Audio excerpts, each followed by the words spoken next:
Barangay Hinebra, Troy Rosario mga bro, makakahabol pa ba sa semifinals? At RJ Abarrientos nagulat kay Justin Brownlee. So hindi nga maganda ang naging simula ng Barangay Hinebra lalo na noong elimination rounds mga bro dahil sa kanilang naging adjustment.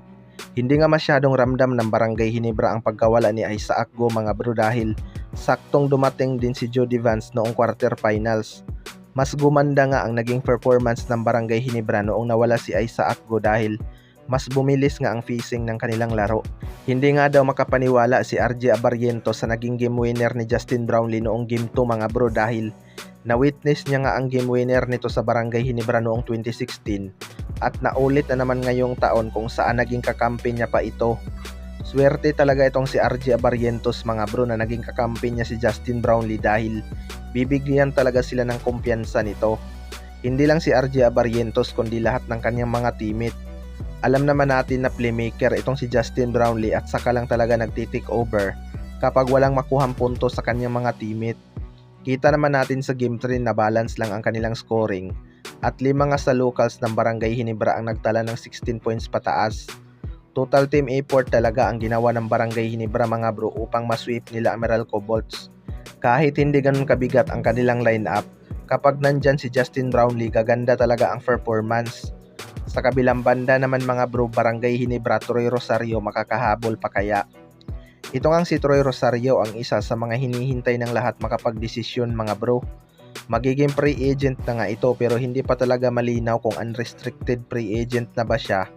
Pinag-aaralan pa nga daw nila Kumi ang kanyang magiging status.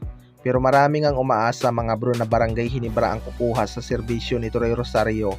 Kung papalarin ang Barangay Hinebra na makuha ito bago ang semifinals mga bro, malaking tulong talaga to sa kanila dahil hindi rin talaga basta-basta ang kanilang makakalaban kapag SMB ang lumusot papuntang semis. Matatandaan na tinambakan ng SMB ang Barangay Hinebra ng 49 points mga bro at first time nga mangyari sa Barangay Hinebra matambakan ng ganyan kalaki. Pero maraming ang hindi kumbinsido sa tambak na yon dahil pinagbigyan lang daw sila ng Barangay Hinebra para masulit ang pagkuha ni Marcio Lassiter sa number 1 spot bilang 3-point king sa ating liga. Kaya kung makuha ng Barangay Hinebra si Troy Rosario, siguradong hindi na mahihirapan itong Barangay Hinebra dahil kaya na nilang tapatan ang laki ng SMB. Pwede namang magsabay sina Justin Brownlee, Japit Aguilar at Troy Rosario lalo na sa 4th quarter.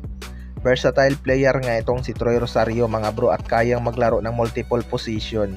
Kaya sana makakahabol pa siya sa semifinals or finals mismo kung makapasok ang Barangay Hinebra. Kayo mga bro, ano masasabi nyo tungkol dito?